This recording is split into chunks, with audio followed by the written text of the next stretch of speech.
And Councilwoman Maggie Ullman is not in attendance today. And at this time, I'd like to turn it over to City Manager Deborah Campbell.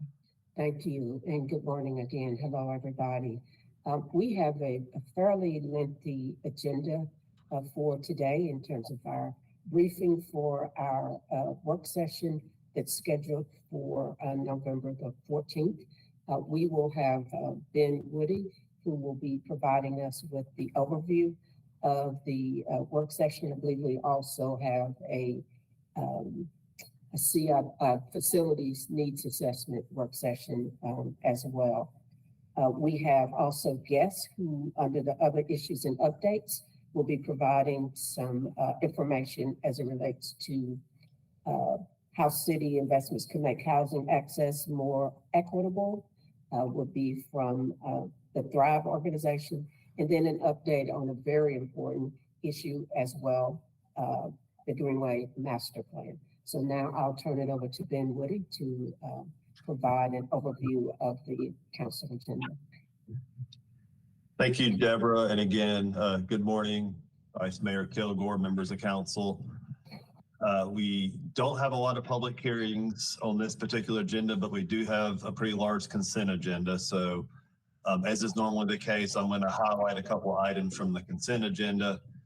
And if there's anything else council wants to discuss, please let me know. So to start, as Deborah just mentioned, you do have part 2 of the comprehensive facility study work session.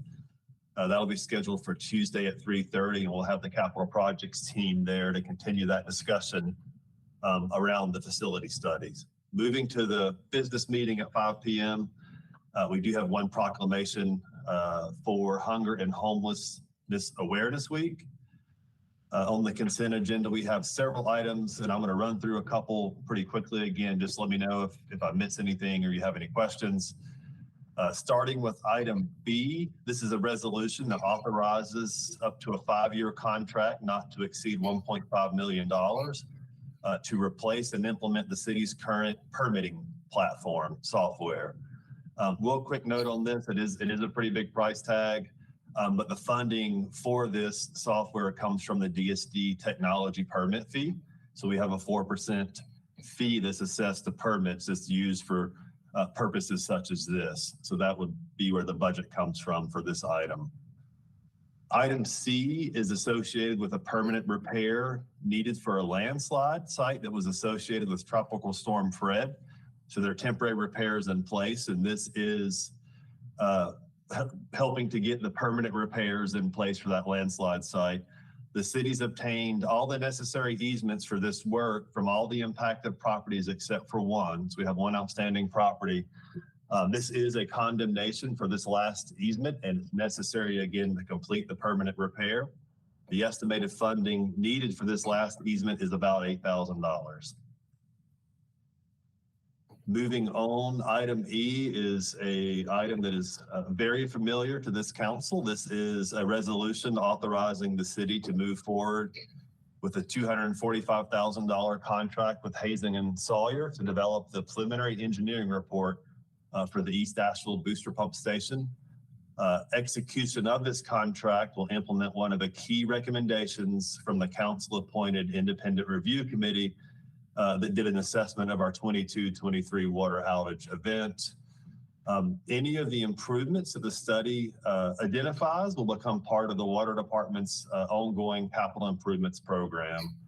And then finally, just one note on this is that the firm selected, Hazen and Sawyer, they'll be doing the preliminary engineering report. They're also the same firm that the IRC contracted with for the modeling services that were used to support the IRC recommendations. So all that to say, this particular firm has familiarity not only with our water system, but even with the IRC process. And again, they'll be conducting the report, of course, of which when it's completed, we'll give an update to council on. Moving on, item F, I'm going to cover this just due to the contract amount. It's $8.3 million. So it is a large number, but this is the resolution that it authorizes installment loan financing from TD Equipment Finance. And this allows the city to purchase vehicles and equipment. So again, it's really installment loan financing It is standard practice that we use for these capital purchases. Typically, what it allows to happen is the cost of that asset to be spread over the life of the asset. The last installment loan that was approved by council was in June of 2020. Item I, real quickly, is this is again another item that council previously saw in June 2023. This is replacing that contract. That consultant was not able to perform, so we're bringing on a different consultant. And what this does is we'll support grants management and the training of transit staff. So again, this helps us in our transit division with our grants management needs and work. Go ahead, Councilwoman Roney. Yeah, I just have a quick question. I think about this, and it doesn't need an answer right now if we can do it in follow up. But I guess I know we've had some, it seems like some struggles with making sure we can maintain that position. And it's so important to be able to get access to funds that we need to make transportation, especially public transit work. So it makes me wonder, because we're having to contract it out, do we need more people or more resources there to make sure that we can retain people? But I know it's part of a bigger conversation about wage and retention. It has come up to me that it's a constant issue in that department.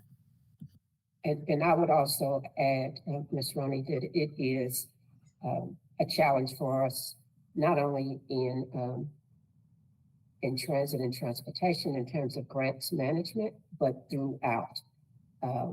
So we're looking at this very holistically. This may be kind of a stopgap measure while we do a little bit more thorough assessment of how we manage, again, not just grants in transportation, but in many other departments that we have, like thank you for community and economic development. Okay, and thank you for filling the gap, because we don't want to get further behind. We sure not on this one. Yes.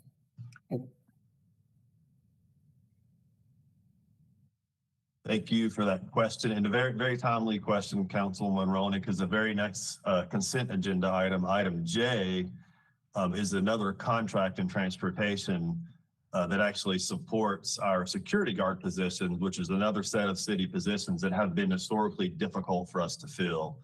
So this is a contract for $481,000 in its first year to provide contracted security services in the city's parking facilities, which would include our 4 decks, as well as 10 surface parking lots. And what this contract does, it addresses our security needs at those facilities, which again have been a challenge because of the difficulty in filling positions. The scope of work for this contract includes a team of 2 security officers that provide 3 8-hour shifts to cover a 24-hour period. So again, it gives basically 24-hour coverage, security coverage at these facilities, these parking facilities. Items K and M, moving on, are Greenway related, and I am actually not going to cover those because we have Lucy Crown here who's going to talk about greenways in much more detail. And of course, she'll be able to answer any questions that you have related to greenways or these 2 consent agenda items. And then finally, item N, authorize, and again, this is going to actually relate to our facilities work session next week, but item N authorizes $68,000 in immediate structural repairs to the Law Street parking garage. I know many of you went on facilities tours and you've been able to see some of those challenges, in particular at the Law Street garage. We will address, again, this is an immediate repair need, but on Tuesday of next week, the capital projects team will address the need and the broader scope for our parking structures and are going to highlight how that fits into our comprehensive facilities study. And again, they'll cover this in a little more detail at the work session next week. So that is all I have to cover for consent. Are there any other questions or any other items? Okay, I'm going to keep moving.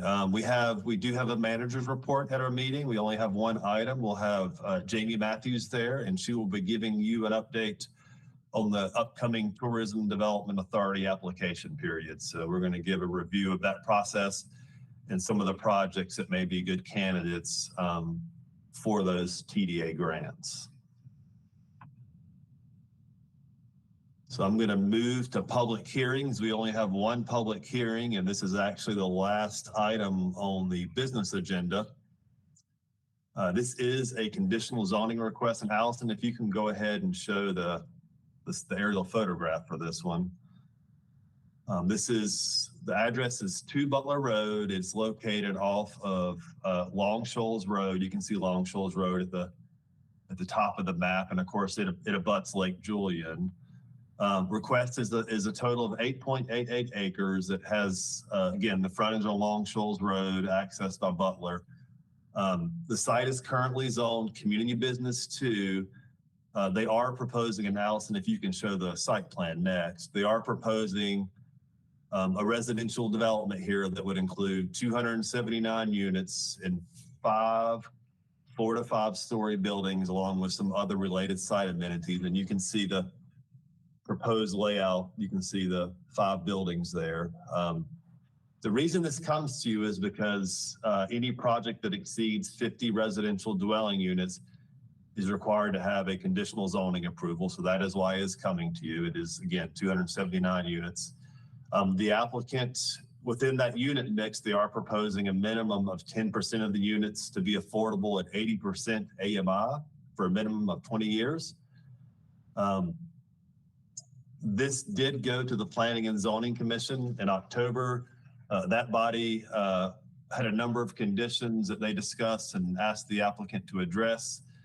Their vote was 3-3 on a motion to approve. So that motion to approve failed. And again, it had a 3-3 vote, so no recommendation given. Planning staff has also reviewed this application, and they are recommending approval based on its compatibility with the surrounding area in terms of land use and design and site layout. And so any questions on the public hearing item? Yes, Councilwoman Turner. Ben, at P&Z, did the applicant remedy any of the P&Z concerns? They have been able to do that, Councilwoman Turner. I don't know the exhaustive list, but I know that even as early as this morning, they are still working to remedy those concerns. And of course, staff will incorporate that into the slide or into the staff report and the slide deck for you on Tuesday. Okay. Do they have I mean, this is a big site and there's a lot of buildings here, and I can't glean too much from this one image, and I haven't seen the whole package, I guess. Are there significant retaining walls or variances or anything odd with this project we need to be aware of?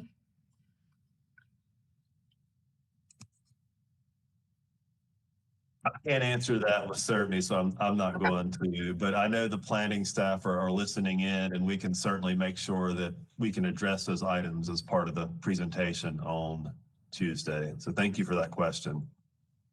Okay, and it would be helpful for me to get those answers ahead of the meeting and not Okay. be down to the last minute of the actual hearing. That's more like a CUP process. So anything you could get to me, this is a big project. I haven't really seen anything. So maybe there's more online that I just haven't seen yet. I will do some due diligence, but if somebody has a summary they can send us, that'd be helpful. Yeah, we'll do that. We have the staff report that'll be made available to council and the community after this agenda briefing today, and we'll make sure we get as much information in that as possible and try to address those specific questions you asked, Councilwoman Turner. Councilwoman Roney. Yeah, especially because we don't have a recommendation from P&Z, I would appreciate having as much information as possible on how items that were a concern there could have been mitigated. I'll be also asking my evergreen question about solar and renewable energy. Great, thank you. Thank you for the heads up on that.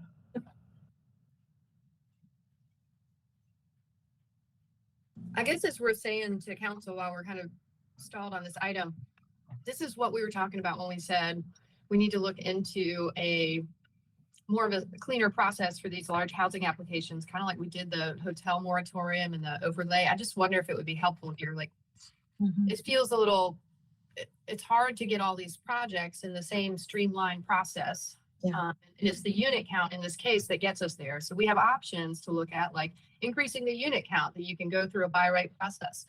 And, there's just some options. I think I'm making a mention of it now because I know it's going to come up in the near future. And this is one of the reasons, this project in particular, and the process it's gone through. Thank you.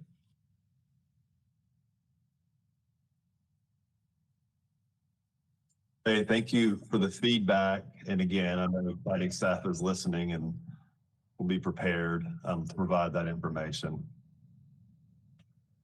So that concludes the agenda review. If there are no other questions, then we can move to council committee. And actually, we do have a few other questions. So I think it's Councilwoman Turner. I'm not sure if that's a new hand or if you left your hand raised, but also Councilwoman Roney. Sorry, it was just a mistake. Okay. Yeah, I forgot to ask about item G, because when I went weeding, I went in the weeds on all the consent agenda items as I do. And it looks like the multimodal made a recommendation to not approve item G. So will we have some information about that in the meeting or maybe here? We will, and that is correct. Multimodal recommended to not approve that closure. Staff, or TRC, excuse me, is recommending to approve the closure. The reason I didn't cover that today is this is just setting the public hearing for the December meeting. So we will cover this in more detail as part of the agenda review for the December 12th meeting. Great, thank you. Because it kind of looked like flag lots. Yeah, that's a great question. So we'll make sure that, again, it'll actually be Rachel's meeting, but we'll make sure that we cover that as part of that December 12th agenda review. Thank you so much. Thank you.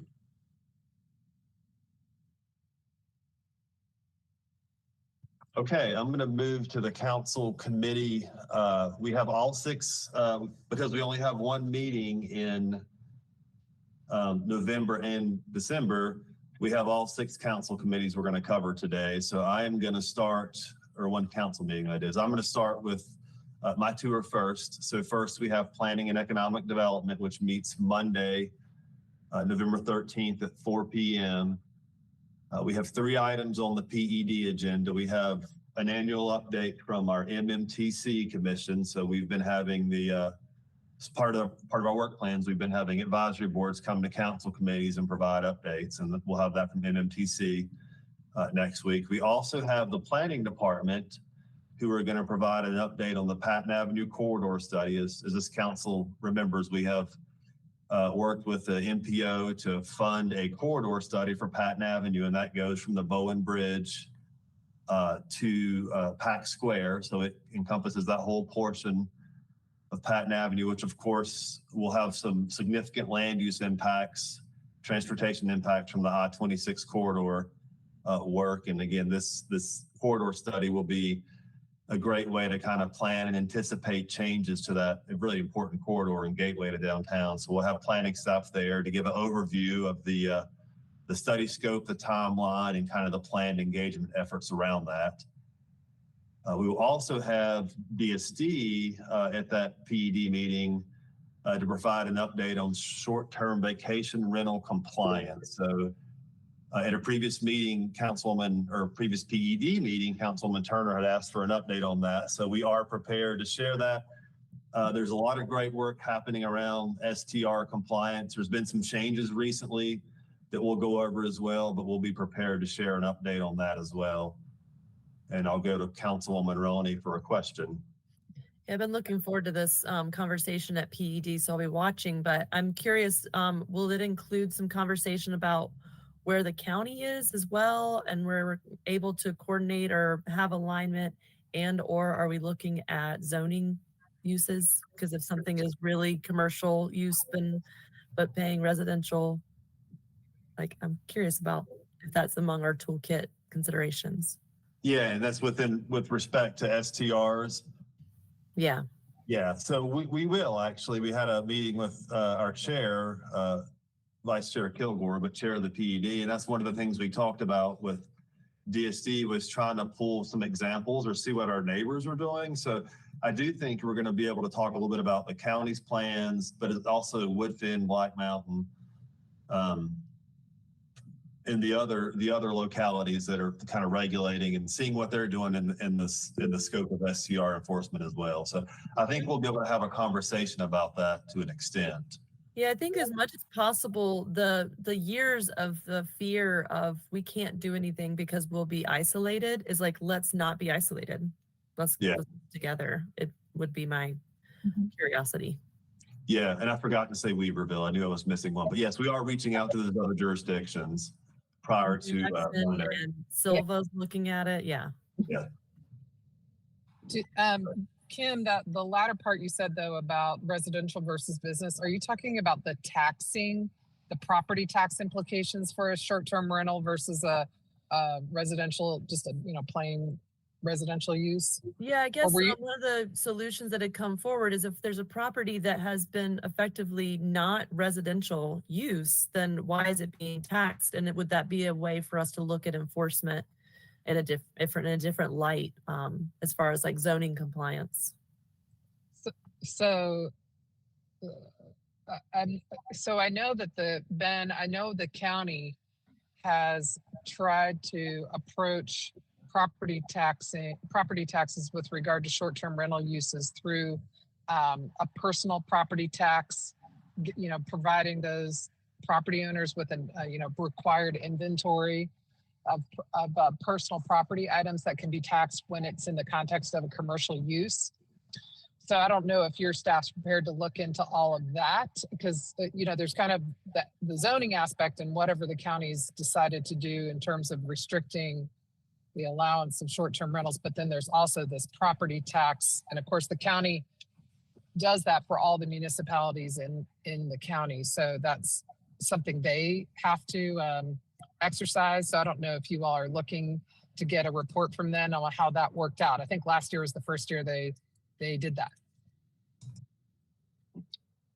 Yeah, I would say we certainly will be in a position, provided we can get the information we're asking for, but to give a brief overview of kind of the zoning tools that other communities are using or thinking about using.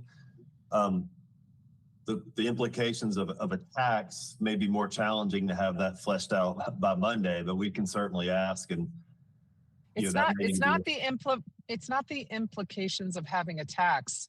The county's already done it this last year. They sent all, is my understanding, I think they sent all known short-term rental properties a tax bill that required those property owners to report and value personal property items so that they could be taxed like a business is taxed on its fixtures and equipment.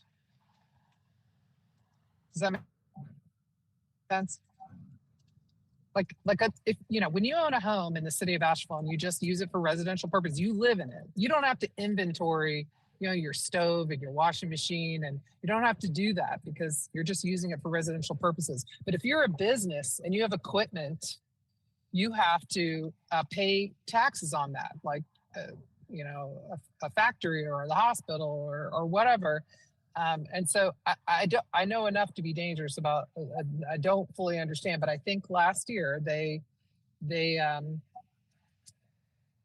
began requiring short-term rental property owners to provide an inventory so they could tax them for their personal property items. And that's what I was referring to. Is if that's what I thought you were referring to. Yeah.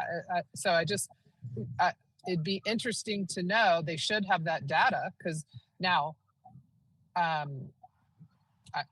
don't know how it went. We haven't heard. Maybe they've gotten a report. Who knows? I mean, maybe there's a slide deck already ready to go, but that would be interesting to know what the net effect of that was.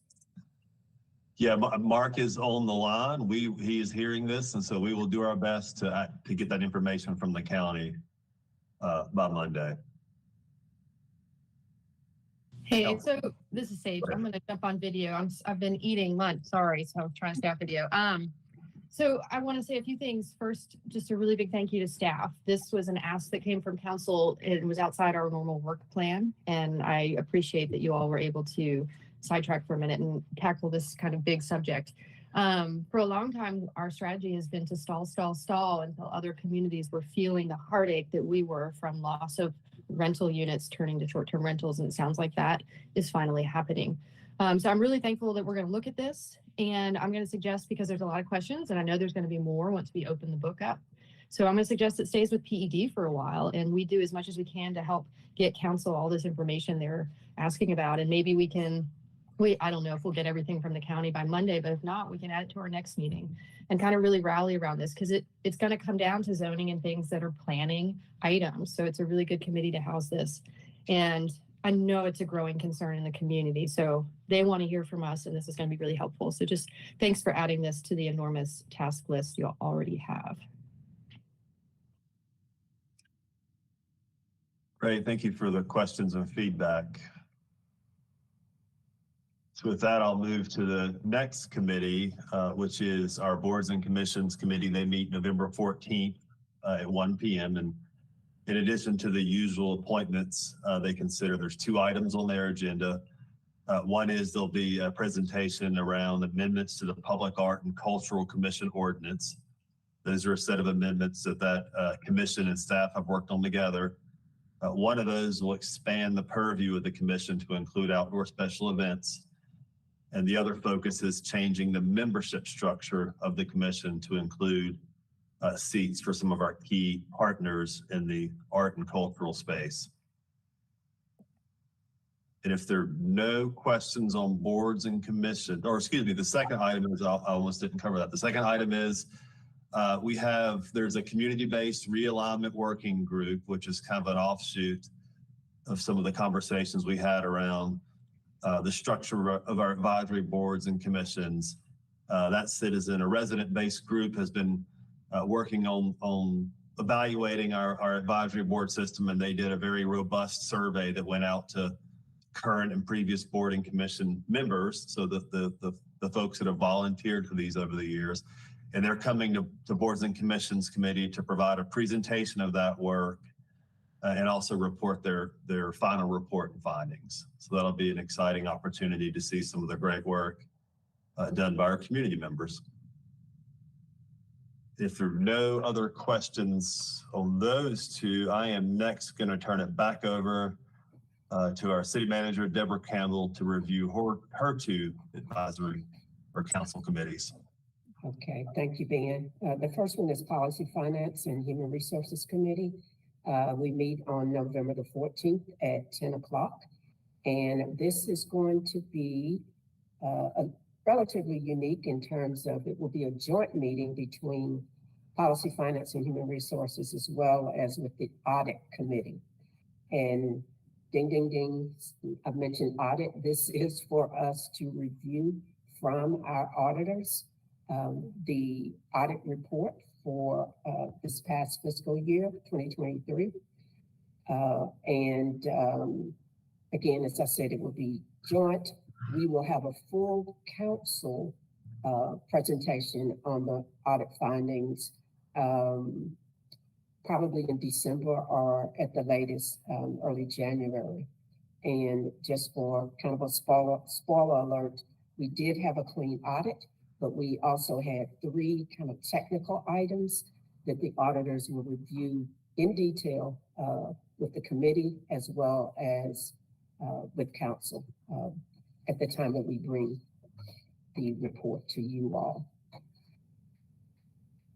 My next committee is Environment and Safety Committee. That meeting is on November the 28th at 11 o'clock. And as was noted, because we don't have another council meeting, we're providing this information to you for items that will be upcoming. We have these 2 items for action from the committee. The first item is the MCAP implementation. This is to monitor and engage in state level and utility policies on climate and sustainability. This is a discussion that we will have regarding Duke's ability to meet its carbon emission goals. This will be coming back to full council for action. We will be meeting with Duke just shortly, I think either next week or the week after, to discuss our concerns and have conversations with them about the action that we will be asking for the committee as well as ultimately for council. The next item is parking enforcement in Hillcrest. We were approached by the CEO of the Housing Authority to do a little bit more aggressive enforcement related to parking. And the reason that this is necessary is because a lot of the streets in the public housing communities are private streets, and they are requesting our assistance in terms of enforcement related to parking. And obviously, this is related to some safety issues and emergency response types of concerns. And it's really about double parking and things of that nature. We will be asking for council of the committee to vote and then a final vote from full council. The next item is an update, which is an update on the solid waste master plan, and Public Works Department will be providing that information. It's simply to present the draft scope of work. We are trying to get to council committees before we get into fairly detailed work and RFPs related to these types of initiatives. And Sage, I'll recognize you in just a minute. And so this will be a discussion of, are we headed in the right direction? Are there other issues or concerns that the committee would see that we address as before we start our more detailed work? Ms. Turner. Thanks, Deborah. Sorry. This is a little off what I normally hear about public housing that we would hear from the new director and has a request around that. Have we ever in the past had the executive director come to council and just kind of give us a how it's going update? She's new in her position, but I just never, other than going and interacting with them, I don't ever hear much. And I wonder if that's something we could do. Sure, I can make the request. Sure would. Thanks. Absolutely. And those are my two committees. And if there are any questions, I will turn it over to Rachel for her two. Thank you, Deborah, and good morning again, City Council. We do have both a Housing and Community Development Committee meeting as well as an Equity and Engagement Committee meeting later this month. Both of those committees are meeting at different dates and times than they usually would in the month to account for the upcoming Thanksgiving holiday. So the Housing and Community Development Committee is meeting on Monday, November 27th at 1:30 p.m. And there is a very robust agenda that staff has planned. First, you'll receive an update from Dennis Newbern on the next cycle of applications for CDBG and home funds. It's hard to believe that we're at that time again.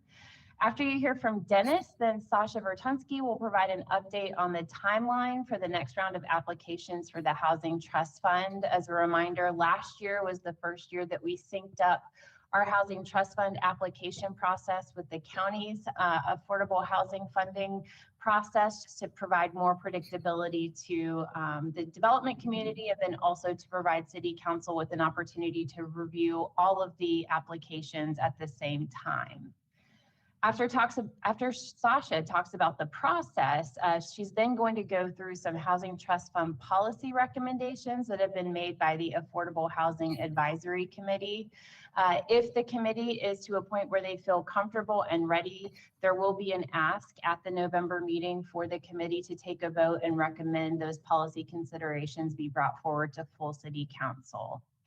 We've also got two affordable housing tool application requests coming through. So first is a land use incentive grant application for 115 Fairview Road. This is a multifamily development with a total of 281 units.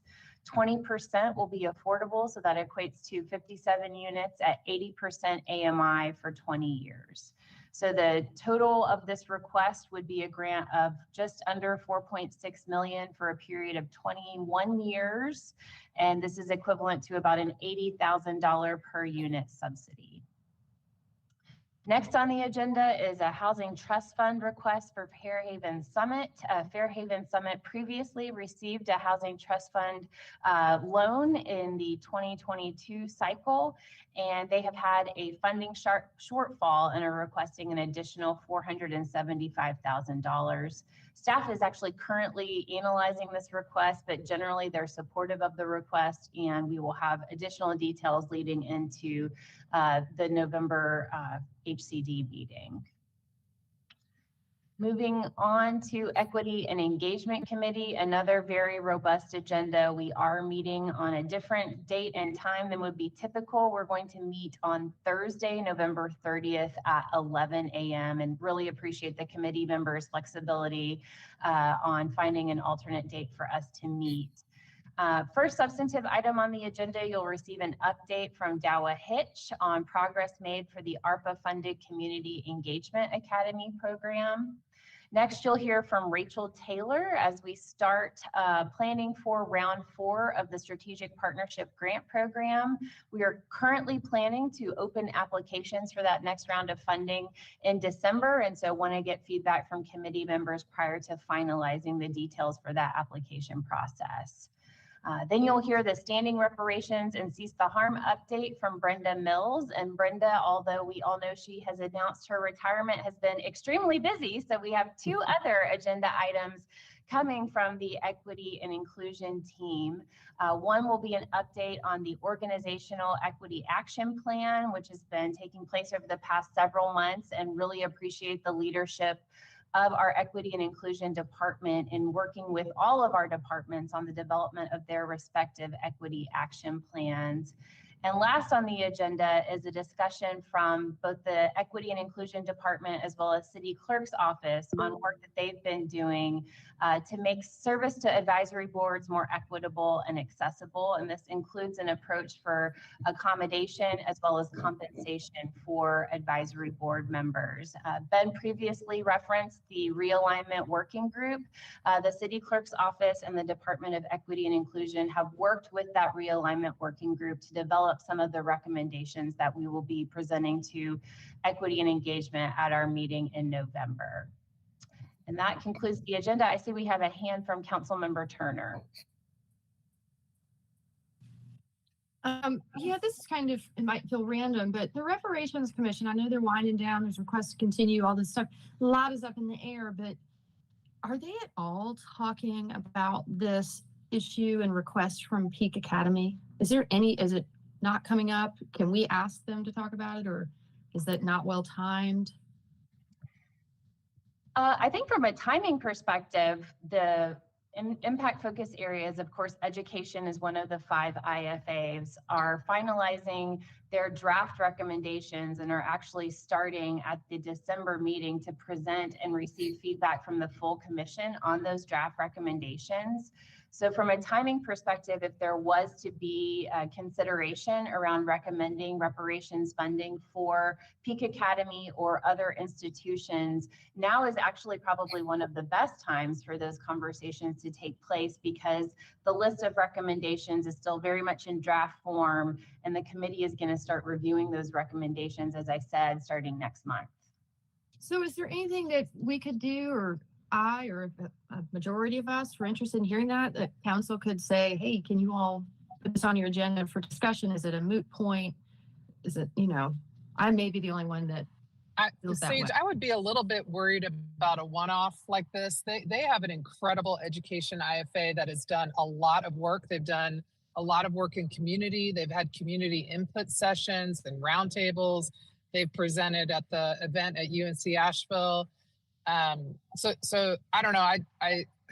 I'm sure they're willing to entertain any request from us, but I mean, they're kind of dropping a comprehensive, all-encompassing recommendation around education policy generally. So I think it's a little bit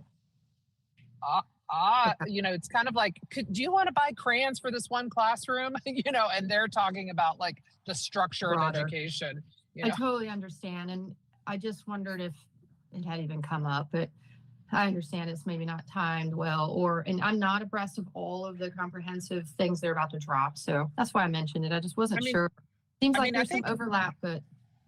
And Rachel, maybe you know better. Have there been funding requests, direct funding requests yet of the reparations commissions for specific items that might fall under one of the categories? Not as specific as naming an institution that would be funded. So that would be a little bit unique. But More like broadly, more like a category that needs to be funded or yes, initiatives. Yeah. Okay, so the commission didn't Yes, receive but- the email but- that we did. Is that right? It's like, we just got an email saying, here's the situation and can you help? But I'm guessing that the Reparations Commission did not get a similar email then. But in full transparency, there was a comment made at the summit about the city looking at funding for peak at the reparations summit. And it was from, not from a member of the reparations committee, but I did want to put that out on the table. Thanks. I know it's out of the blue. I just kind of wondered. It's more curiosity. Thank you. If you got Kim and then Antoinette. Antoinette, you go ahead. I was going to say earlier that I actually agreed with Sage's comment, and I believe it's especially an appropriate time because I don't know if folks got to see, I think it was yesterday's Mountain Express, there was actually a graph showing the increased levels of proficiency for the students at peak. It's astounding how well they've done with third graders.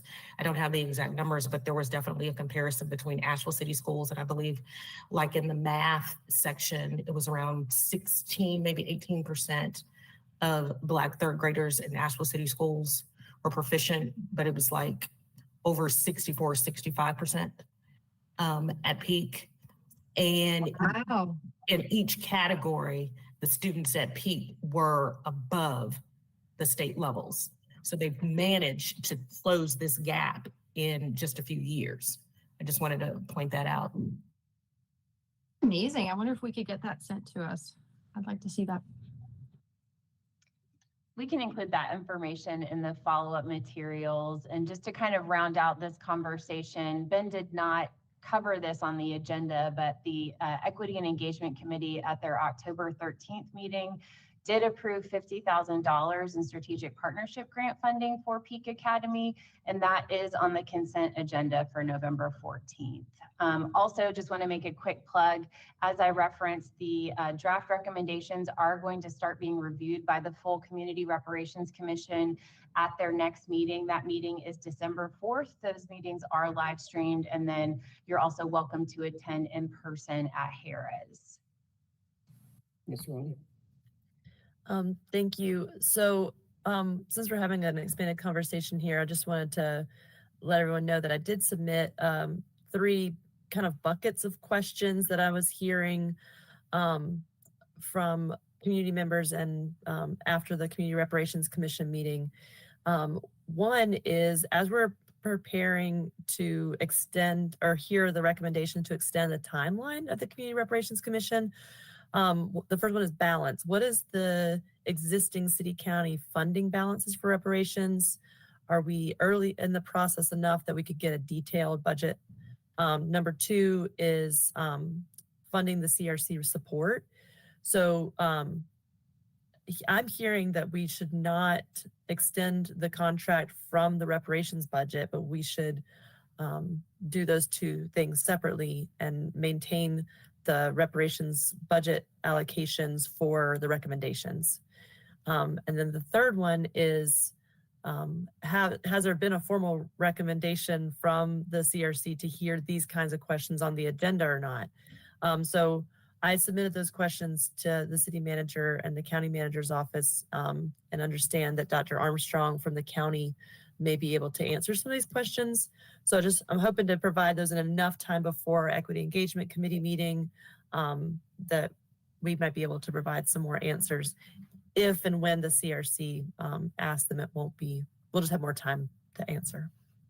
Thank you for noting that, Councilmember Roney. And I do want to just make a note that all the questions that were raised at, was it this week? Seems like such a long week. This week, Community Reparation Commission meeting. Staff is preparing a matrix, both city and county staff, to respond to those questions. So the question regarding funding, for example, and the balance of our existing available funds is one of the items that will be responded to. So staff is going to prepare that matrix, have it ready for the December 4th meeting, and then Salah Manaya Merritt is going to go through the questions that were asked at the meeting and provide responses to the full commission. Because these were requests made from the full commission, we do plan on sharing that information first with the commission, and then we would share subsequently at the December Equity and Engagement Committee what the results of that will be. But those materials will be posted prior to the December 4th Community Reparations Commission meeting online, linked with the agenda. Great, thank you.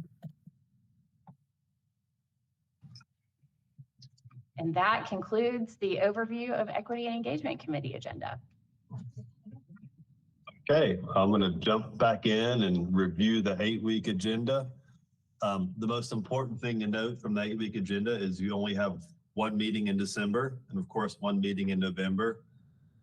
Real quickly on the December meeting, a number of the things that Rachel covered as part of the HCD council committee, those could move forward to full council. So those are some of the items you may see in December. The other thing to note in December is we have a work session. It'll be at 3:30 and that'll actually be our capital team again, but along with our budget team, talking about the city's capital CIP planning or capital improvements program planning, as well as some initial conversations around what a general obligation bond could look like. So that'll be a really important work session to kind of flag for December. Last thing real quickly, Hey, just on that, Ben, has yes. everybody on council been able to do the tour of the facilities? Yes. I think Sandra and I were the last two, then we did it literally to the minute this meeting started. You did it before this meeting. Yes. Yeah, and we were told we were the last two. Yes. Awesome, all right. Yeah, great. Those were fantastic tours. I actually took the tour as well with a couple of council members, so very informative. Last thing on the 8-week agenda is just to again flag, we're gonna schedule to have a conversation on January 23rd around flag lots and cottage development standards. That was an amendment proposed by a resident.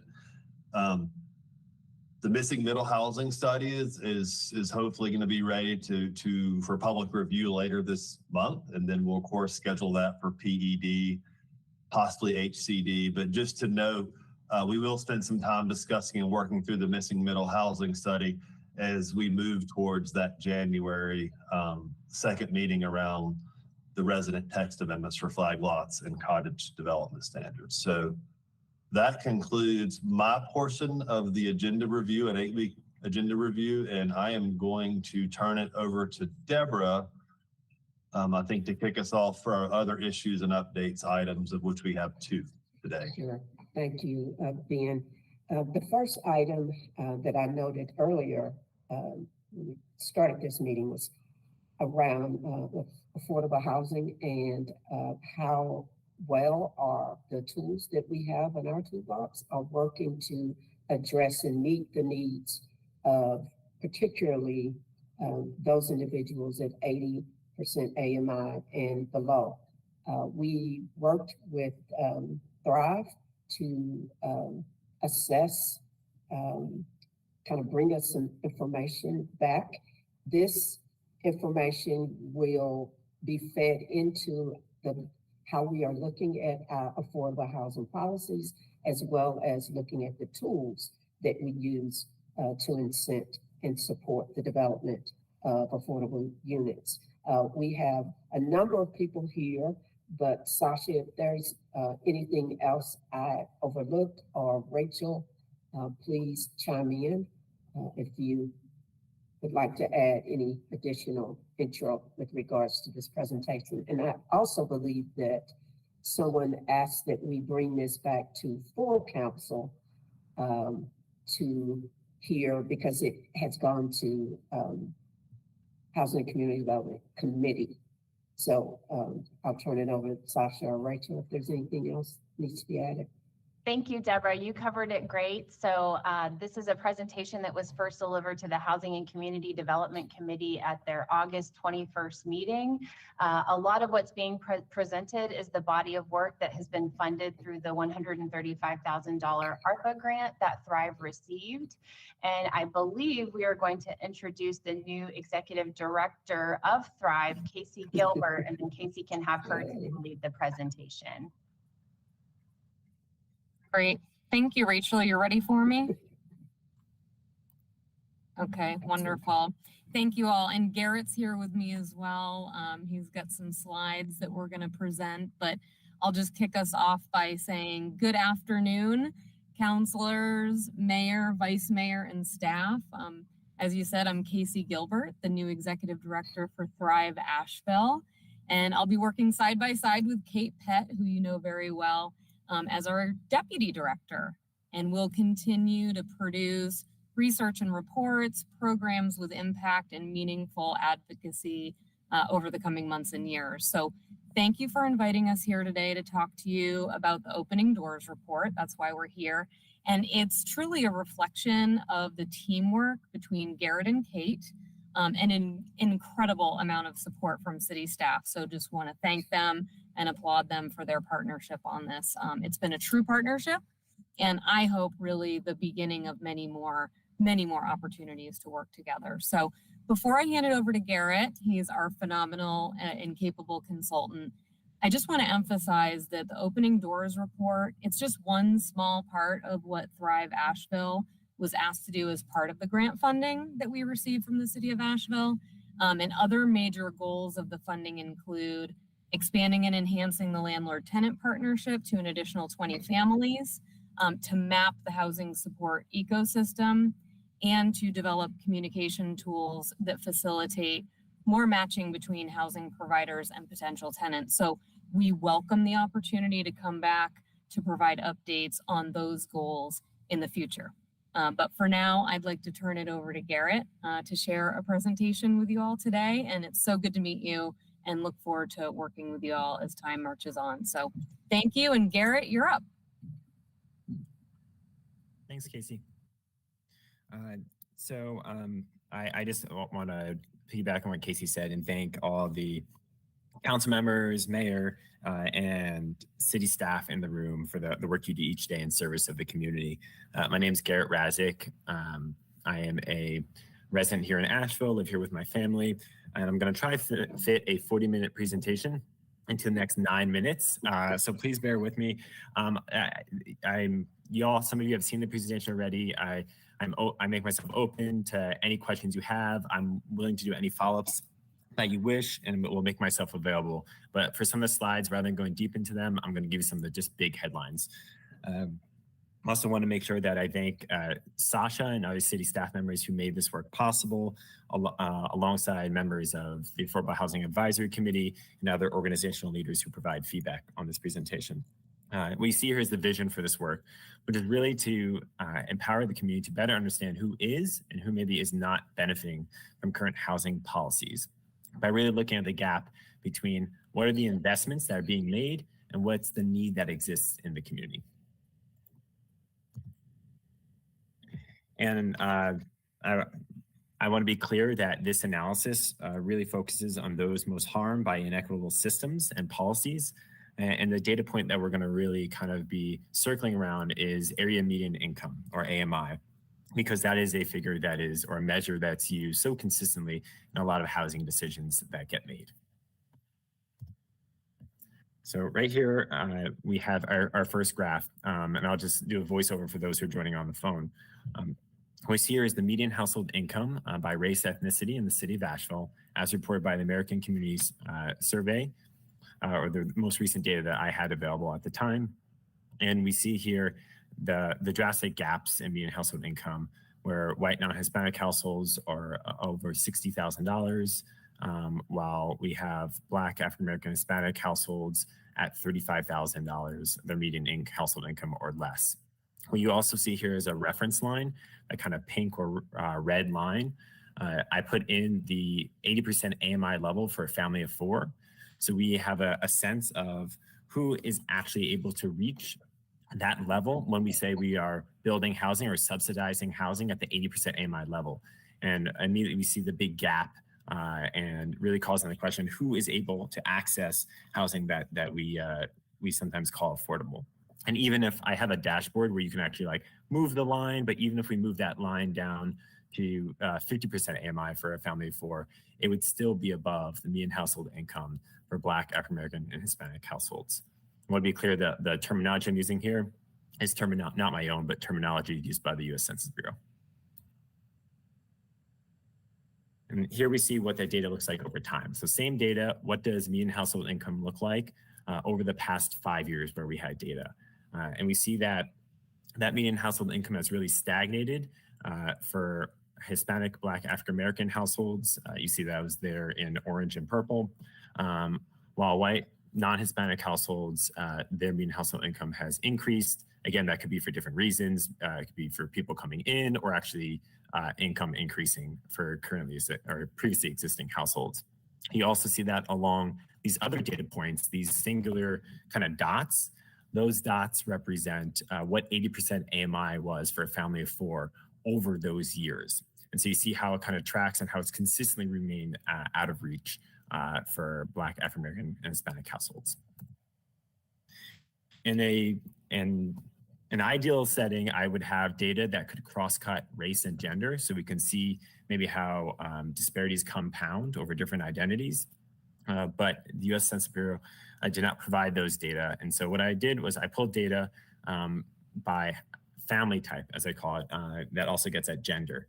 So we see here is median household income again for female householders with children and no spouse present. So that's U.S. Census Bureau language. And for simplicity, I'm going to call that single mother households, alongside single father households and households with married couple who have married couples and children. And once again, we see a large disparity, and this time it's for single mother households and how far they are away from that 80% AMI level and how they would still be under, even if we drop that to 50% AMI for a family of 4. We see here how those data track over time again. So we have single mother households in green, single father households in blue, and how that median household income has really stagnated and remained consistent over the years for single mother households, while single father households have tracked pretty closely and are increasingly tracking closely to that 80% AMI, which are those dots again, figure. Once again, calling into question like, who is able to access affordable housing when we talk about affordable housing at the 60, 80% AMI levels. And one thing I don't want when we talk a lot about subsidies, we talk about the private market, I don't want to lose sight of a critical part of this community as well. And those are those properties managed by the Housing Authority. So I'm going to just share some data that I kind of pulled together from a presentation that the Housing Authority made back in April of this year to really get a sense of who are voucher holders, to remind ourselves. And so this was a cut of the data of voucher holders by race. So we have 2 types of vouchers here. Project-based vouchers, so those holding vouchers and residing in Housing Authority managed communities, and tenant-based voucher, mobility voucher holders, so those who are able to take those vouchers and enter the private market or stay in the private market. What we see here immediately is a majority of project-based voucher holders are Black and African American. It's close, but a majority are. But then we see a flip where those who are able to maintain the mobility vouchers and enter the private market, then the majority are actually white voucher holders, really calling the question, why does this disparity exist? And a reminder of what incomes are we talking about when we along this AMI measure, when we talk about voucher holders, we said that pretty much all voucher holders have an AMI that's 50% or below, with the majority having an area median income in the 0 to 30% range.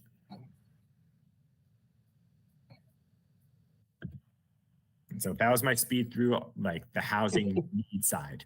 There's a lot there. I'm going to turn now to, if there's a question, please just shout it out since I'm sharing it. Wait.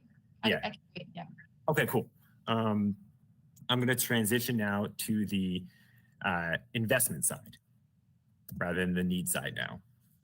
So again, highlighting Sasha and how critical Sasha was in supporting this work. Sasha sent me a data set that looked at those projects that had some affordable units in them over the past 10 years and were approved by council.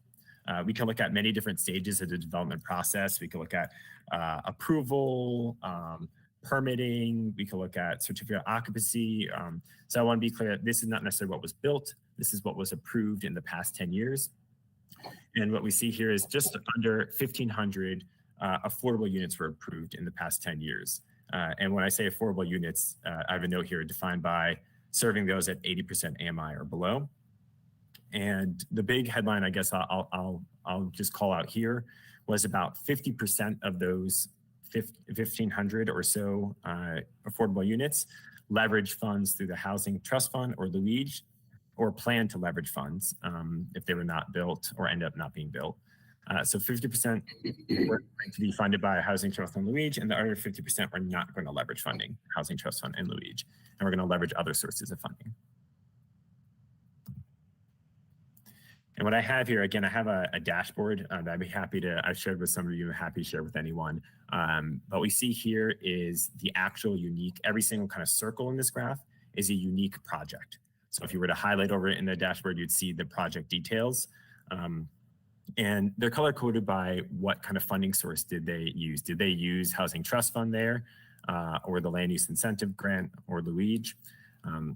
And the big takeaway from this graph, which shows them alongside the percent of that project that had affordability component to it and the total number of units, was that Housing Trust Fund dollars, likely no surprise to many, have funded more projects with a greater percentage of affordable units, while Land Use Incentive Grant were mostly at 20% of those projects were affordable or below.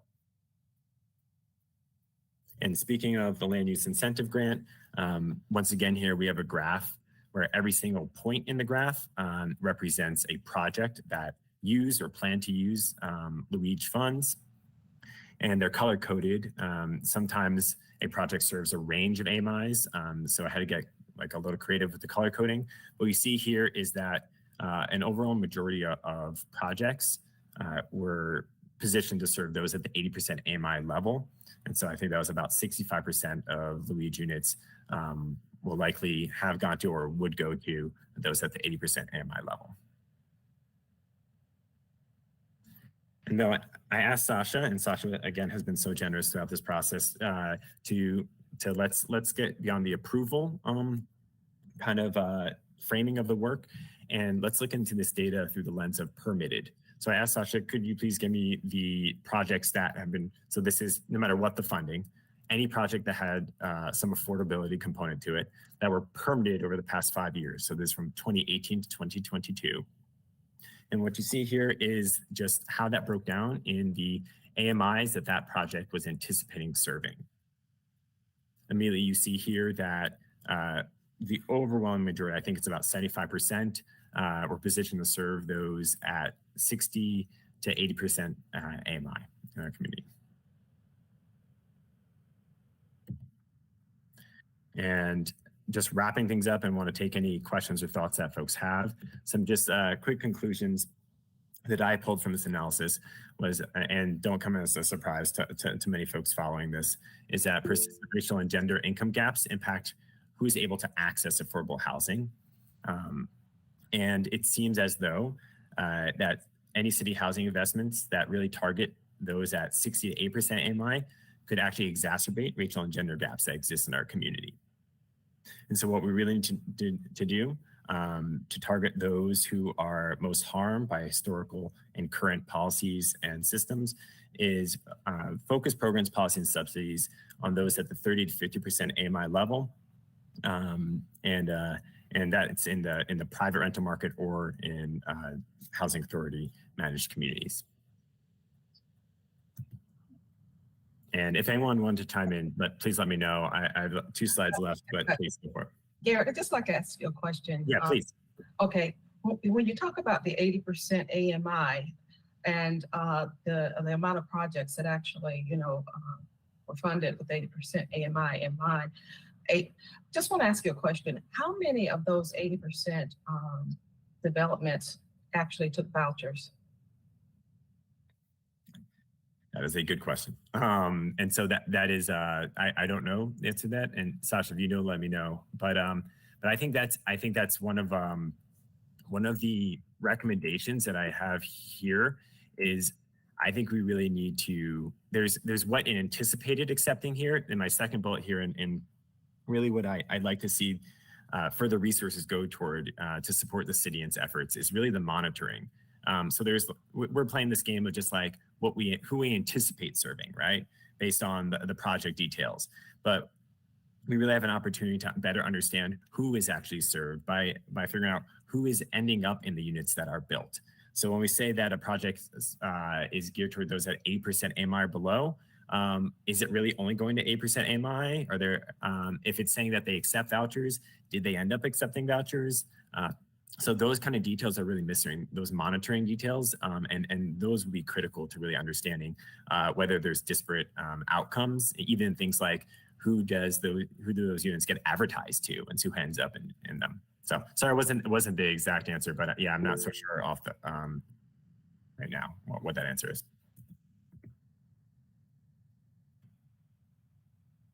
If there's any other questions, jump in. If not, I'll go. Ms. Turner, please. Yeah, let me get on video. Good to see you again, Garrett. Thank you. Good to see you. I think it's wonderful. I'm so glad that council got behind some of the ARPA money for this work because it actually the research that came out of it is even more than what I think and understood to be coming our way. So I'm just really thankful y'all did this.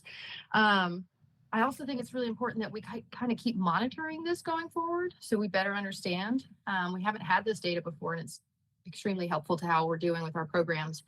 The only concern, I've shared this with Kate and Garrett, that I have about the data, it's not really a concern, it's actually an additional request. So often what we hear, and even like the Bowen studies and every housing study we've ever done, is that we need 1 bedroom and 1 person household sizes more than anything else. Now I have my doubts about that because it makes us drive all our programming towards 1 bedroom and we don't end up doing family size units as a result. But my point is, if the need is a 1 bedroom or a 1 person or possibly 2 person household, I would love to be able to get this data for those size households too.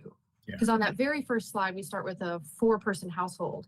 And I have no idea. I was just texting with Kate, actually. She said she was able to get HACA's data on their demographic of what size families they need housed, which I think would be helpful. Because I love this data, and to move forward and be able to pull from it and extract how we should improve programs, I need a little more depth. I need the 1 and 2 bedroom size households because that's what we tend to build and see and focus developers on voucher acceptance on. So we might, with that data, we might be able to see if that's helping at all. I have a feeling we might be touching some of the need in those ranges. So I don't know if we can make that request of Thrive. I feel like they've probably exhausted their money and efforts around doing this study, but I think it would be great for us as a council to better understand that as well, so we could take all this data and really act from it. I just think it's really helpful in general. So thank you to everybody that worked on this. Absolutely. If I could, just really quickly, I think we will be getting that data from our housing needs assessment as a part of our affordable housing plan. So I think we've got folks working on that. I've told them that the bedroom issue, as you talked about it, is an issue for us, and understanding like where should we be putting our priorities. So do you follow what I'm saying, Sasha? Since yes. Like if we go back to that very first slide, it's like we're assessing all of our programs against a 4 person household, but we're not actually building 4 person household size rooms or apartments or incentivizing any of those. So we're starting with data that may not even reflect what we're doing. So I really need to see it at the 1 and 2 person household level for me to see if our existing programs have touched what we targeted, because we never targeted 4 person households ever in any of our policies and any of our studies. We never did. So it would be helpful to see if we really want to look back at our programs, our projects that were approved, we would need to know those the data and household size. I see. Yes. Does that make sense? I mean, are y'all able to follow me with that, council? Because this is awesome, but we're not targeting 4 person households, and we may need to. I'm just saying we need the whole data set. Right, and I will tell you all that several months ago, 5, 4, 6 months ago, I've looked at market studies like that tax credit projects do. They do a market study of, so it's not the entire city, but it's a pretty good portion of the city. And households that need 1-bedroom units are still a very substantial part of our need. So we do know that's a real thing. It's not to say we don't need 4-bedroom units. We do. We need all of it. But and as a nation, we are trending towards single person households, actually. So. And oh, sorry, go for it. Oh, no, I was just going to say, and the thing is, I could see where that single household could actually open up larger households or larger family units, because a lot of single people are staying in units that they really do not need the space, and they'll be able to downsize, which would actually give us more inventory. Right. It's almost like we need to hack his existing data and what the actual need is, because they may be, like you're saying, paired up, living too dense. Yeah. And another thing I'll add, I think Councilmember Turner, those data are absolutely essential. And I use that kind of 4-person household reference line. In the dashboard that I built, you can drop it and see that even if we drop that down to 80% AMI for a 2-person household, that would still be well above $10,000 to $15,000 above the median household income of Black, African American, and Hispanic households in the community. And so yeah, I think absolutely we need those data. And just rounding this out, the last 2 slides, this one, I had this here to just say that I think it's really essential that we have a comprehensive, and y'all have been doing this, a comprehensive approach to this, where we take a look at this, what I'm calling this racial and gender-based filtering that's happening in the community, where we have a large portion of Black and African American community members with project-based vouchers, and then only a subset of those, we still have disparity that existed in the housing authority data. Only a subset of those are able to actually access mobility vouchers. There could be a number of reasons why, but that disparity clearly exists. And then say Black African American community members are able to access these mobility vouchers. Then only a smaller subset are actually able to find housing that serves their income levels or accept those vouchers. And then there's further filtering that we've seen happening, where then there's additional property owner criteria that exists, maybe related to past record of evictions or credit scores, or even the way in which you pay your rent, and preference related to that, and reasons for potentially not accepting someone. Hey, Garrett, is this please. the tool where you can drop down the household size? Is that something that we're going to retain as a city, so that potentially when we review projects, we might see that data in the staff review where it hits? Yeah, a Thrive Asheville asset now. That was my question as well. Why I had my hand up was you were referencing a dashboard that I couldn't find on your website. So where does that live? Oh, I saw it as part of the study. It's awesome. He's only doing like this much. If you haven't done the big thing with him, it's great. Highly recommend. But let's say that someone is watching us have this conversation and we're referring to a tool that they can't see. How does one find it? It was linked in HCD, and I just actually sent the updated one to Sasha today. And so I'll make sure that wherever it needs to be, it can get there. Yeah. So to be clear, like if it's by request, if somebody in the public wanted to look at this because they were going to be like trying to build affordable housing units, or they were looking for housing and trying to understand why they can't find it, it would only be available by request. It's not living somewhere on the Thrive's website. Currently, it's not living on the website, and I would say that this is a point in time analysis rather than something that someone should access. There's other efforts for like actually finding housing, and this is and so how this gets updated, I think, is an open conversation. I've been talking to the consultant over at Enterprise as well to share this analysis with them, and we've been kind of like coordinating and just like what value add can they offer to it. But that's an open conversation of how does this continue going forward. That's kind of why I brought it up. I would love for the city to kind of onboard this when we can and without a lot of effort, that in a way that we can maintain it, if it's regular HACA updates or not. But it just seems like a really helpful tool. I would hate to see the point in time and then it never seen again. We need to reflect on it and move with it, I think. Great work, everybody. Appreciate it. And then so that we named a number of opportunities for further research. And so clearly this is the last slide I have, is just what are looking further into those voucher disparities. And then I already mentioned then really understanding who ends up in the units, whether we see greater disparities or not, and who resides in them. And then the last one I have here, which really surfaced throughout this, is really being more nuanced in how we value projects. And so we often use, because of ease, this subsidy per unit figure, like how much taxpayer dollars went from LUIG or Housing Trust Fund for each affordable unit. But I think sometimes it can cause us to shy away from that larger figure. But if we say like $100,000 subsidy per unit versus $20,000, there could be more nuance there, and maybe using other types of measures, like what is maybe the cost per person housed if it's housing a larger number of people, maybe cost per person housed per year if it's a longer affordability period, or just AMI level served. So how does that get kind of baked in to this subsidy per unit figure, so that we can really feel like we can compare the true value of projects when we look at them? And so that's it. I'm done now. But I really want to make myself available to anyone who has follow-up questions or wants to go through the more detailed presentation. So in the midst of his presentation, it made me think of when we were considering what to do with the Kmart property with Ingalls, and Emma community members were saying, no, we don't want, or please don't put affordable housing there. And someone asked, how can affordable housing lead to gentrification or displacement?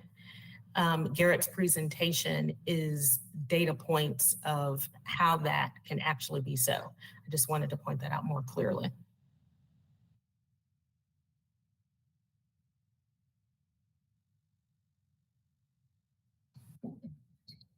Okay.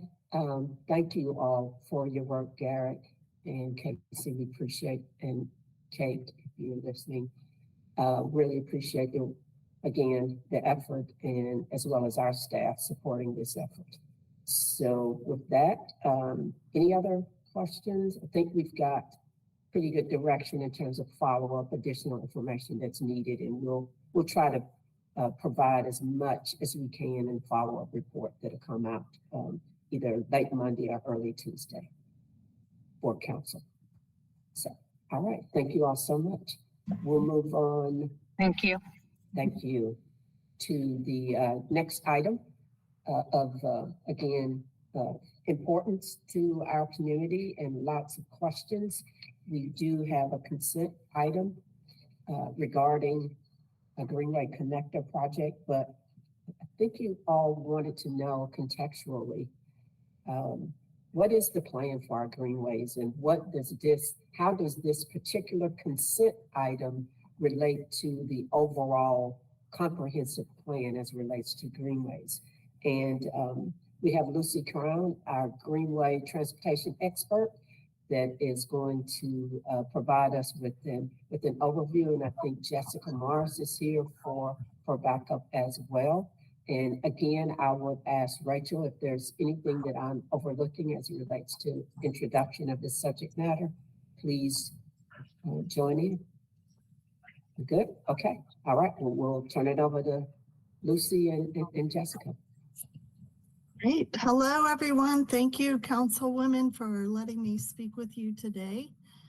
I am here to talk about the City of Asheville's greenways. Let me get my cursor on the right screen. If there's one thing that I would really like for you to walk away with today is that our goal at the City of Asheville is to create a network of greenways to get people from where they live to where they want to go. And that greenways are a key part of the city's multimodal transportation system, along with all of our other types of facilities. This presentation will give a brief overview of the Greenway program's history, show the city's visions of greenways and describe their purposes, explain the different types of greenways that we plan to use, and highlight our existing greenways as well as the ones that are in our work queue, and talk about our future prioritized greenways and pilot projects. So our Greenway program or actually we started building greenways about 30 years ago. The first phase of the French Broad River Greenway was built in 1994. It was an in-house project that the landscape architects of the Park Department and the Public Works Department designed and built. If we fast forward 15 years, in 2009 was our first Greenway Master Plan. It was part of the Park and Recreation Comprehensive Plan, the one that's being updated right now in the Parks Department. And about 5 years later, the Greenway program was moved from the Parks Department to the Transportation Department because greenways were recognized as an important part of our community's transportation system. And as you know, last year, 9 years later, we updated our Greenway Master Plan as part of our GAP plans, the 3 plans we did at the same time on purpose to create a strong and safe pedestrian network. And this plan helped us create a methodology to prioritize projects for greenways, as well as sidewalks and ADA improvements. So what is a greenway? That is, you get a different answer in every community that you go to. They're not always green. For the city of Asheville, our greenways are a key part of our multimodal transportation system. And by creating a greenway network, we'll be able to go from where we live to where we want to go. And in order to do that, we will need different types of facilities. So the picture on the top left is a picture of a classic greenway, as many people know it. That's the Wilma Dykeman Greenway. It's a wide paved path in a park. But other types of facilities that make up our greenway system are side paths next to a road. Our Glen Creek Greenway near UNCA is a great example of what that can look like. And we're introducing new types of facilities into our Greenway toolkit in order to be able to bring these facilities into neighborhoods. The bottom right is a picture from another city that kind of gives an example of what our neighborhood greenways, which will be facilities that improve our street networks to make it safer for pedestrians and cyclists to get around on neighborhood streets. And also natural surface trails, which is a fancy way of calling dirt trails. They're cheaper and faster to build than paved trails and can make great connections through neighborhoods, as well as provide recreational opportunities. So between the mid-90s and today, we have built 10 miles of greenways. Most of them are on both sides of the French Broad River, where we control a lot of the property, and around UNCA. UNCA has been a great partner for us to build greenways.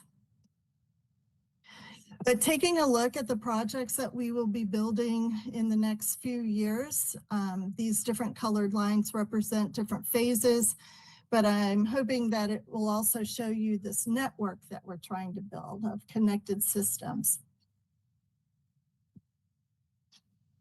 The purple lines here on the map are the ones that we're about to build this fiscal year.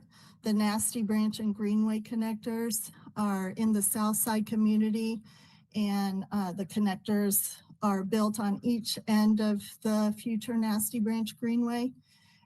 I'd be remiss to not mention right now that we have some planned tours of the Greenway connectors in Nasty Branch. They're scheduled for December 8th and December 14th. And we would love to have you come. So if you haven't signed up, please consider coming on those days. The Southside Neighborhood Organization, Southside Rising's also been invited. And then also on the east side, we're about to build the first phase of the Swannanoa Greenway, which is about a mile long, of off-road facility from Glendale Avenue to Walmart. The pink lines on this slide are the ones that are in some stage of planning. So you have a question? Oh, yes. Yeah, I was just wondering, because I do want to sign up for the tour, but I noticed that this is being something about this is being brought to us for consideration on Tuesday. I'm wondering why that's being brought to us for consideration before we have a chance to do the tour and before Southside community has a chance to do the tour as well.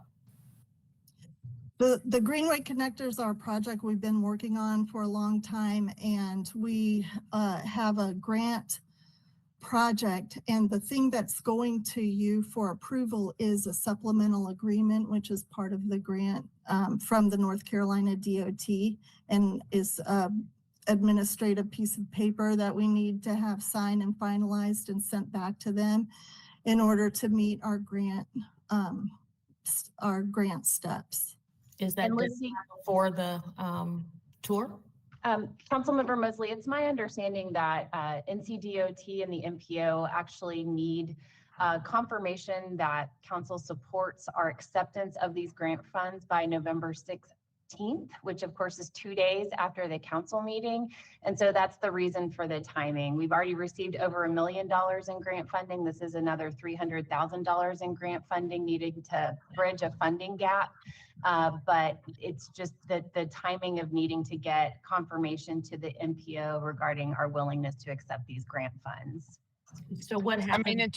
But to Antoinette's point, I mean, in terms of where we are with regard to this project, I mean, it's already been approved. It's already been budgeted on our side of things. We're just accepting DOT money. Correct. Okay, I think that's a little confusing. Lucy, can you talk a little bit about the history of the Greenway Connector project, where we are in the design process and engagement that's occurred to date?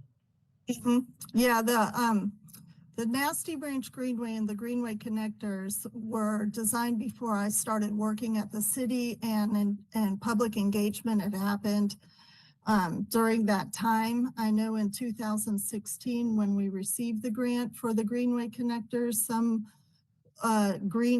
public engagement was done at that time, which we did outreach in the South Side, but there was no neighborhood organization to be able to really meet with. So we just did the usual making announcements and putting up the posters in public and getting people to come to our meetings for those. And then at this point, the designs are finalized, and they are part of our capital project department CIP, and they're rolling out the construction. Yeah, Lucy, I have a follow-up question about that. It seems like this is in a way the symbolic receiving of the funds to do the project that was already approved. So one could, for example, vote to not do it. We would have the project come out of some other pool of funds if we don't receive the grant. We rejected the grant, for example. We could reject the grant. I don't know what other pool of funds the money would come from. It would be a later date project, I imagine. Okay, well, I guess one of the curiosities I have is that when I talk to folks, there are folks who say being able to move safely through their neighborhood is a priority, but there are other priorities that seem to have been ignored. And for example, I've resurfaced the email that I sent a few months ago about traffic calming when you're turning from Herman Street onto Livingston. And the blind spots that are there asks to whether it's like address the parking space or put mirrors up so that people can see traffic calming on Livingston. So I do hear the concerns is a mixed bag that people want to be able to move safely, and we're not hearing what the top priorities are. So I think, at least for myself, when I've walked the neighborhood with elders who've been there, who might disagree that there's not been neighborhood organization before Southside United, that there have been neighborhood associations before, that maybe they weren't like active on social media or recognized by the city, doesn't mean that they weren't still convening and organized. So I think this might be kind of a tricky conversation to consider kind of the both and the nuance of the fact that the neighborhood wasn't formally recognized doesn't mean they weren't organized. Does that make sense? Jessica, do you have a comment? I was just going to say that the first funding for this project came in 2017, and there was additional funding approved by council, and this is grant funding in 2018, I believe. And so this, those funds have been spent. We've completed a design. I think if we were to not move forward with this grant agreement and the acceptance of the additional funds, we'd have to return the funds that have been spent. But I also just want to reiterate that the project is all pedestrian safety oriented. It includes widening sidewalks, adding crosswalks, adding traffic calming to Depot Street, and it includes adding pedestrian crossing push buttons on Depot Street, as well as additional pedestrian crossings, safety measures at Biltmore. So it's really trying to make connection to the future Greenway, the future Nasty Branch Greenway, and those connections are in the form of pedestrian safety enhancements. There is not a bicycle component to this. It's purely pedestrian safety features. And I think the name of the project has kind of contributed to some of the confusion. But the project we've been calling it that for almost 10 years now. And so that's, I think, part of the issue here. The name of it sounds different than what it actually is. So, I mean, yeah, we keep saying it connects greenways, but if you're just a pedestrian walking around the neighborhood and you don't care to get from one greenway to another, you can still make use of these safety measures that'll hopefully improve the pedestrian experience in the neighborhood, I would imagine is what you're describing. Correct. And I'd like to add to that is the community, many in the community are very actually aware of the Greenway Connector program. And like Lucy, I guess when she was thinking Southside United, and like Kim was saying, they've always had a community organization. When I moved here in 2012, it was the Southside Advisory Board who actually was the group that was actually working in the community. And so we've had the groups, we just had different names and different people sort of come in. The connector itself, like I said, I talked to some of the people actually recently about the new Greenway that's coming through. And the only thing they were concerned about was just a portion of it where it's not able to. I just want to know, is it completed? Is this actually completed, or is there still work to do as to how you're going to actually lay it out? The design is nearly complete. We're waiting on the DOT's comments, and we'll be able to talk you through the entire project during the tour, but none of this exists yet. It's not. Yeah, no, but I was told that some certain places that you were not able to get access through because of property owners or residents being opposed to different things like that. That's what some of the concerns were. So where are we on that? For the Greenway connectors, are you talking about the Greenway connector or the Nasty Branch? Yeah, because the goal of the Greenway connectors were to build these safety improvements within the existing right-of-way, and we were able to achieve that, except for I think 2 places where we need a permanent easement and a temporary easement. Yeah. But those, as far as I know, the Capital Projects Department is working on those easements, and there is no problem with getting those through. Okay, well, that's what I was concerned about because I heard talk about it. Okay. Okay. Lucy, there was one other question that came up in the council meeting before we bumped it to this one that was around paint on the ground. Like there are parts of this network where we're just going to be putting fresh paint on the ground. And when I recently went through the Southside neighborhood, I already saw some of those sharrows that suggest that we share the road. They're not bike lanes. But it's like symbolizing that we all want to move safely to the final destination. And in a way, I think that it gets credit for being a bike lane when it's absolutely not.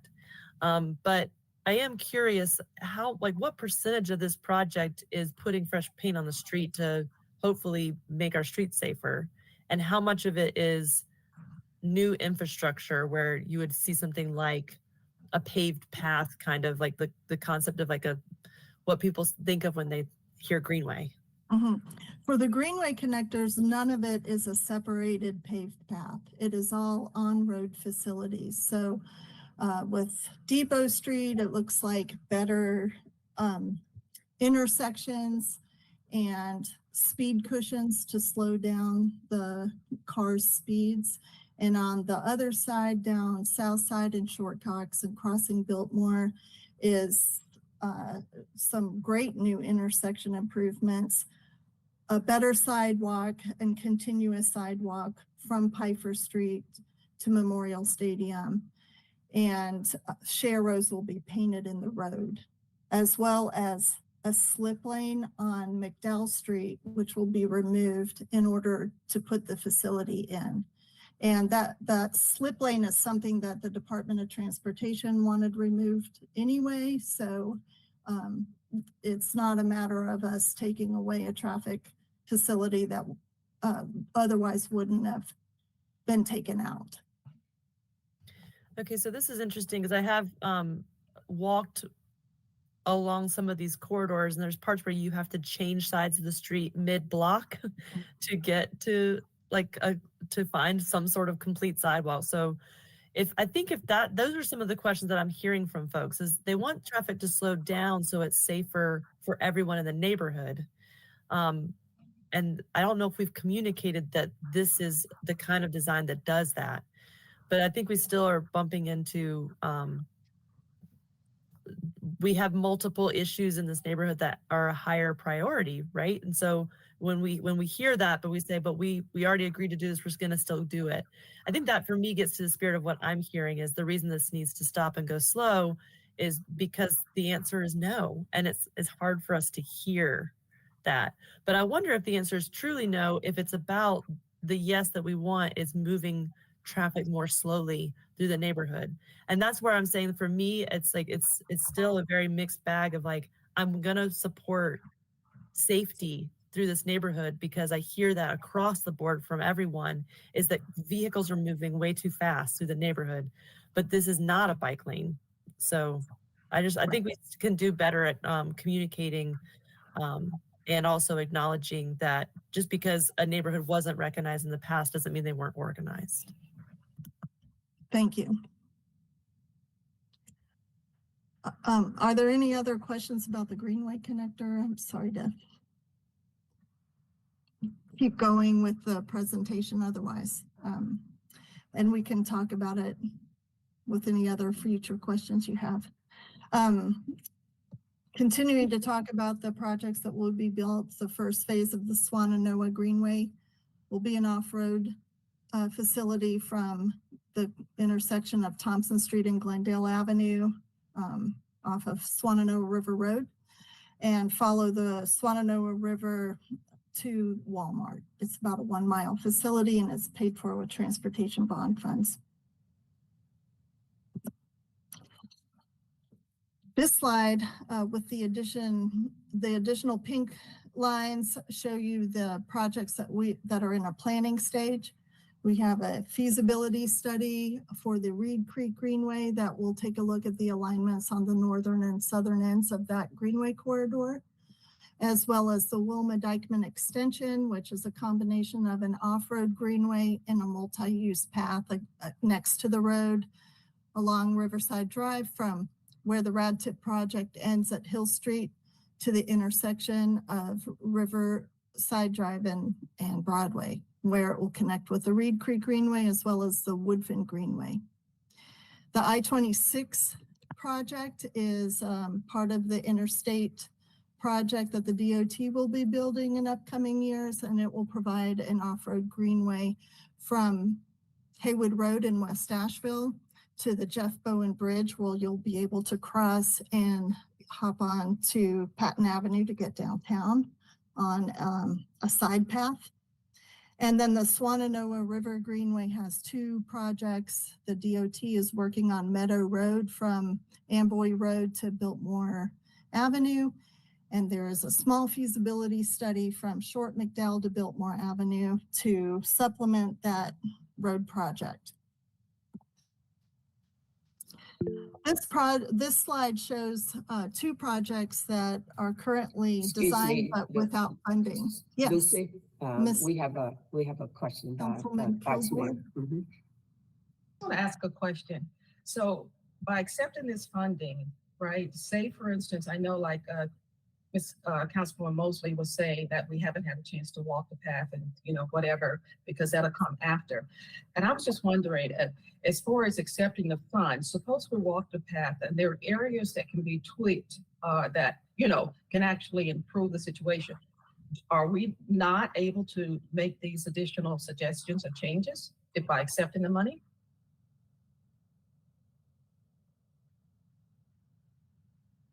Well, I would say this project in the Greenway connectors is working in a very confined area of the public right of way, and there's not a lot of choices to be made where we're really focusing on the intersections and a continuous sidewalk to get from Pfeiffer Street to Memorial Stadium. So it's not full of choices, but would be happy to hear any additional comments that you have, and if they can be fit into the plan, then that would be a decision that can be made at that time.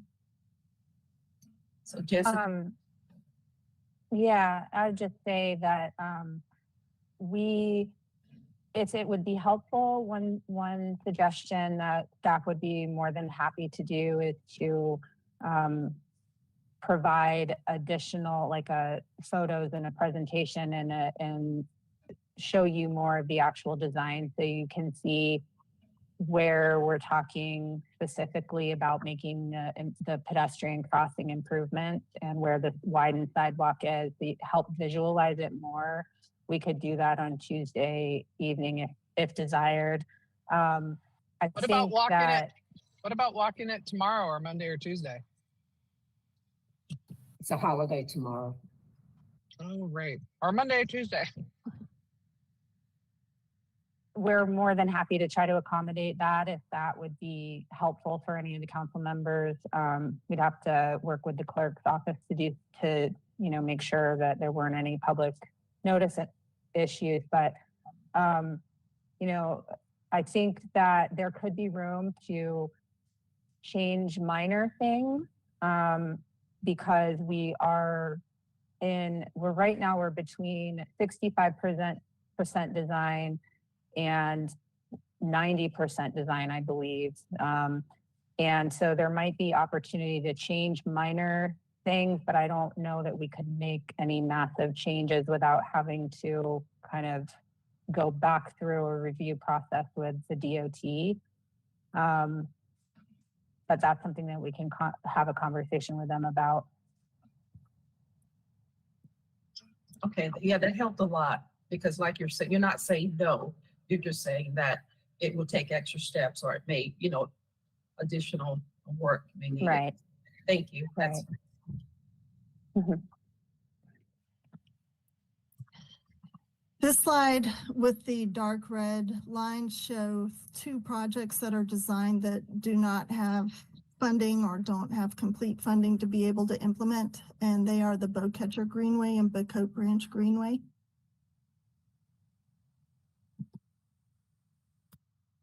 Moving forward with the GAP plan, Mayor Mannheimer was correct. These maps, I don't expect you to be able to read the words on it, but I'm hoping that the colored lines will demonstrate the network that we're trying to achieve. Our future greenways will include various types of greenways in order to be able to get into neighborhoods and to your destinations.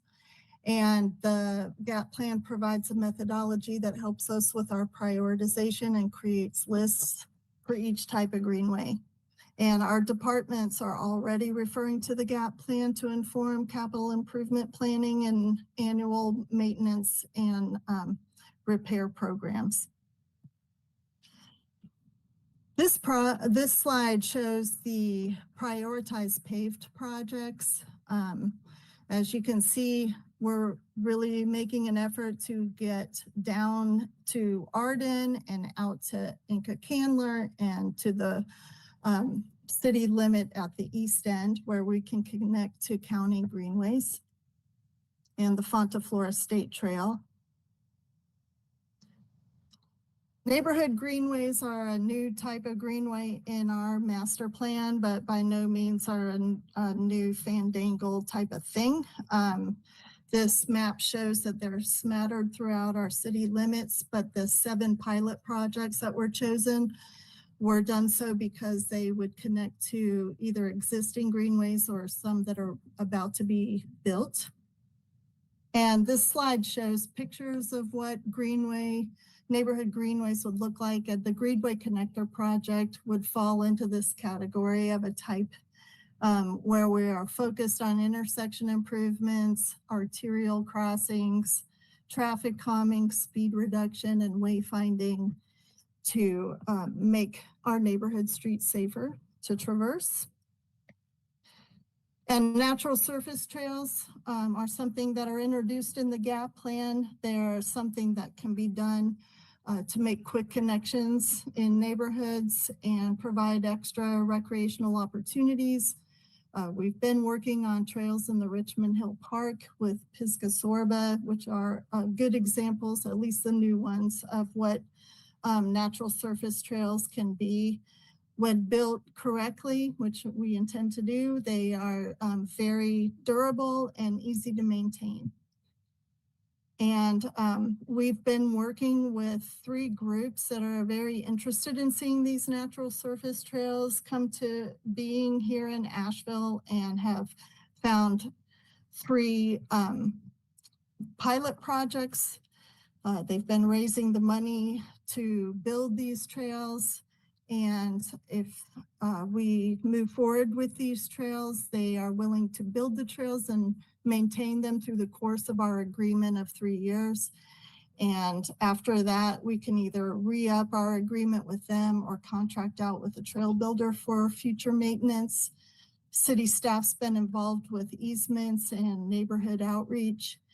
And we have been listening to the neighbors and their concerns and addressing through management solutions how to make these successful, not only for people enjoying the trails, but for people who live near them. And that is all of my slides. At this point, if you have any further questions, I am happy to answer them or try to. Deborah, my only question is that when we were in our last meeting and Ken Putnam came up and we started to address some issues from the connector route from Pfeiffer to McCormick, he stated that we did have time to walk the routes, and that we would have time to walk those routes and present our questions and concerns ahead of a vote. But now we're here today. I just want to understand the timeline. Like, what happened? Yeah,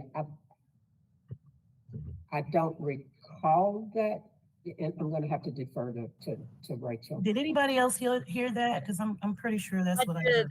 I remember my question being specifically, Yes. we delay it to this meeting. And so that answer is yes, because we have to have it signed by the 16th. I mean, based on my conversations with staff after that meeting, Ken was mistaken, and there is a time period deadline to this. That's what I'm understanding today.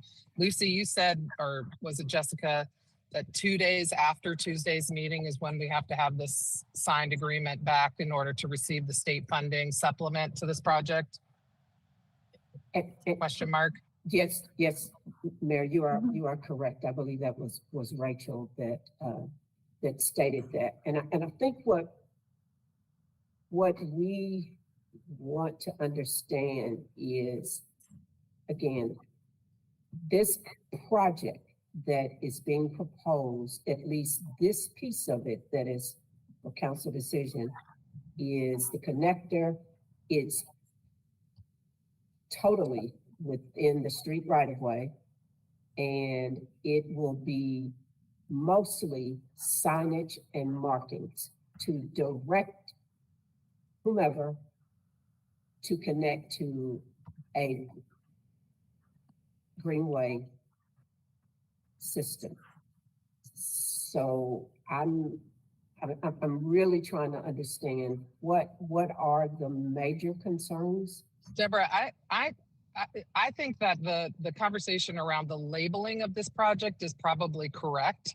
I think if this project were called, pedestrian improvement project, which is primarily what it sounds like it is, it would not be controversial. But since bike lanes have become like the hot button topic, it's, because it's called Greenway Connector, it's very misleading. So I think that's instructive for us going forward when we're implementing these projects that have been in the pipeline for years and years, to give them a label that better accurately describes what they actually are.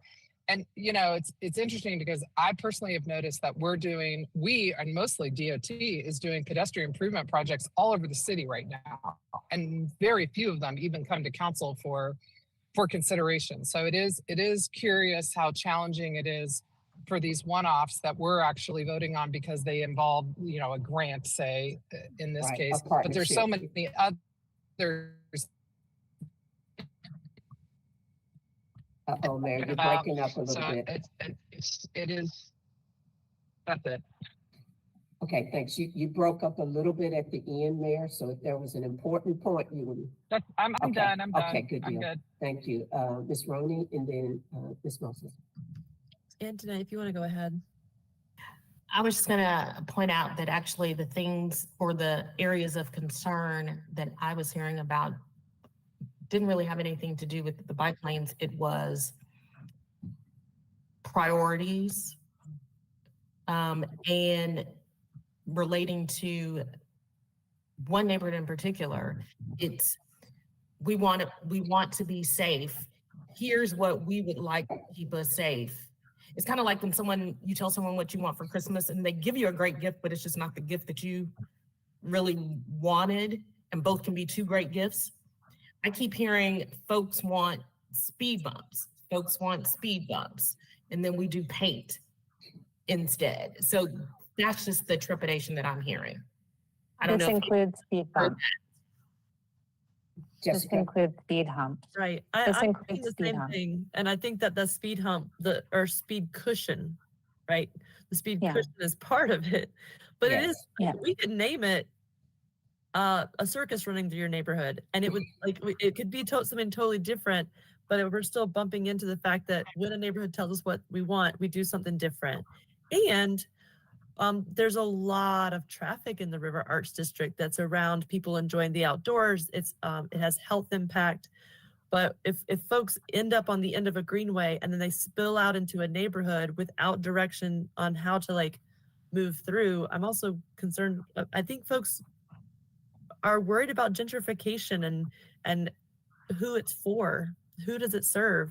And I think that's part of one of the reasons why it's not just us. We're having this conversation at the Bike Walk Summit in North Carolina, that no path is innocent when it comes to who receives investment in their neighborhood, especially neighborhoods who have historically not been invested in, who have deferred maintenance issues. So I think for me, I'm committed to following up with the folks that I've talked with about Herman Street, about Gaston Street, about the speed cushions. What's the difference between a speed cushion and a speed bump? That information could be helpful for Tuesday if folks are like, but we want speed bumps. And we're saying, here's why we're giving you speed cushions. Why are we doing something different than what the neighborhood asked? If there's an area where we're putting in a sidewalk, is it because we heard the need? Is it because we've seen, having the highest accident ratio? Some of our why, I think, could be really helpful, and to really not take any posture of defensiveness, but own that so often we don't do what people ask us to do, or that we do it in a way that folks don't realize it is what we asked. So that's my suggestion for Tuesday. Well, And that I think getting asked about speed bumps on Oakland Road, whatever that reason they're not doing that is, but I repeatedly get asked about folks living Oakland Road and Haith Drive. We have that one planned for next spring, summer. So same time this would be rolling out, there would be improvements there too. If So, that helps. so what I'm hearing from Kim and Antoinette, which are very good points, but basically, so that funding would come from a different city funding, right? Would it come from, as far as Sandra, what are you talking about? What do you mean that funding? Well, Funding for the Greenway funding, I thought was specifically designed for the Greenway, and I'm thinking some of the things that they're talking about was coming from a different city budget. So it's, yeah. Well, yes and no. I mean, in the state of North Carolina, what we're trying to do is get DOT to not just do the sidewalks to nowhere, but to connect our roads so that everyone's moving safely to their destination means the part where you connect to the next part of the road or your path. So for example, it doesn't do us any good to have a greenway that dead ends and then you have no sidewalk next to a highway. Like, how do you then move through?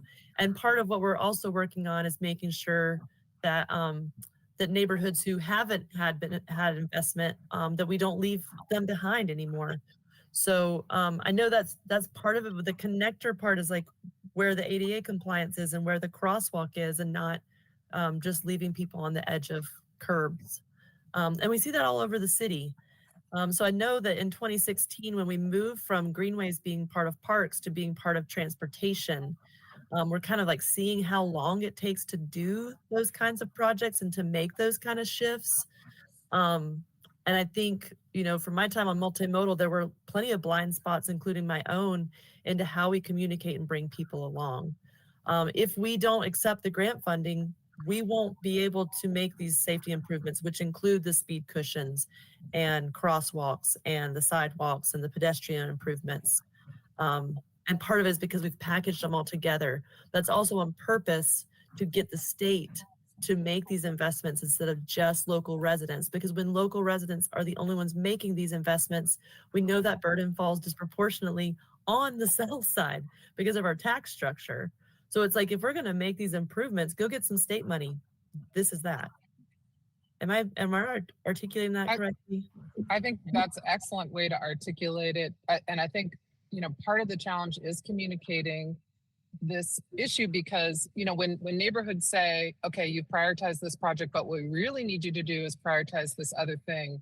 I think it's really important that it's not, and maybe part of it is listening and not prioritizing. That could be a serious concern. But the other issue is we have these opportunities for grant funding, whether they're state or federal, but they don't always fit exactly the priority list. But does that mean we don't go for them? You know, since they're monies that are available, that's part of the challenge. You know, there might not be any grant funding for the number one thing, but there might be grant funding for the number two and number three things. So what do we do? Just wait until we can fund the number one thing? That to me is just the quandary of any city that's trying to leverage as much outside funding as we can to fill out our master plans. Can I also add that the action that needs to be made on the at your next meeting is an administrative approval of the DOT making construction funds available to us, but we are not at the point where we've put this out to bid. We don't have a contractor ready to throw shovels in the dirt right now. We are still a ways away from that. So as far as timelines go, and the tours that we would like you to come and learn more about the project is definitely still in a timeline that would be able to give you plenty of time to understand this project. I hope that helps.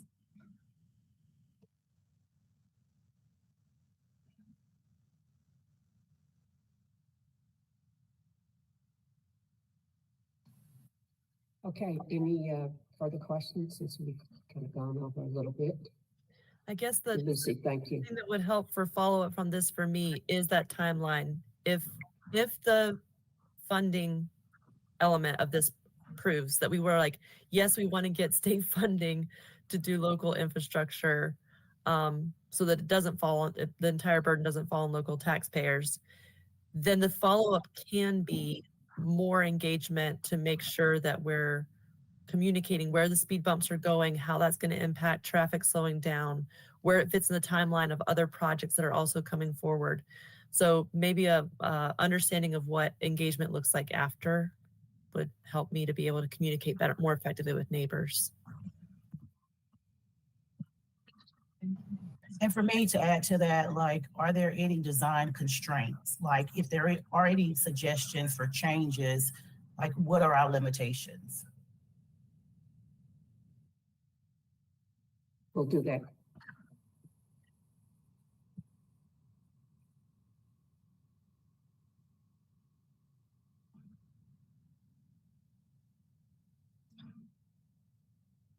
Okay. All No. righty. No further questions? Yeah. Thank you. Thank you. No one has any. All Thank right. you. Well, I guess we don't have any additional agenda items to discuss. Any other? Oh, I think Allison, were you going to check with all council members to make sure everyone's available for the December 4th joint meeting with the city and the county commission for our follow-up meeting on the National Alliance on Homelessness recommendations? Yes, thank you, Mayor. Is there anyone who cannot make that?